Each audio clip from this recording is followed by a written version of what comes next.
నెల 16వ తారీఖున Somajiguda press club లో జరగబోయేటువంటి విద్యార్థి ఉద్యమకారుల సమావేశాన్ని విజయవంతం చేయాల్సిందిగా పిలుపునిస్తూ ఈ సమావేశానికి ప్రొఫెసర్ కోదండరామ్ గారు, ప్రొఫెసర్ హరగోపాల్ గారు, అదేవిధంగా PUJAC నాయకులు, విద్యార్థులు, మేధావులు, కవులు, కళాకారులు హాజరవుతున్నారు. కాబట్టి తెలంగాణలో వివిధ యూనివర్సిటీల్లో ఉన్నటువంటి విద్యార్థి ఉద్యమకారులందరూ కూడా ఈ సమావేశానికి ఖచ్చితంగా హాజరు కావాల్సిందిగా, భవిష్యత్ కార్యాచరణను కూడా మనం ఆ రోజు ప్రకటించబోతున్నాం కనుక తప్పకుండా మీరందరూ వస్తారని చెప్పి ఆశిస్తూ రావాలని కోరుకుంటూ, అదేవిధంగా ఏదైతే ఇప్పుడు ఈ పోస్టర్లో మనం పెట్టినటువంటి ప్రతిపాదనలు ఉన్నాయో ప్రభుత్వం మరొకసారి వీటి మీద ఆలోచన చేసి వెంటనే ఒక సంక్షేమ బోర్డును ఏర్పాటు చేసి తొందరగా, వీలైనంత తొందరగా ఉద్యమకారులను గుర్తించి వారికి కావలసినటువంటి సంక్షేమాన్ని అందించాలని చెప్పేసి మరోసారి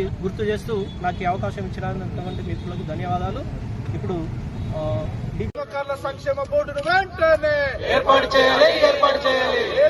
చేయాలి. తెలంగాణ ఉద్యమకారుల సంక్షేమ బోర్డును వెంటనే ఏర్పాటు చేయాలి. తెలంగాణ రాష్ట్ర ప్రభుత్వం తెలంగాణ ఉద్యమకారుల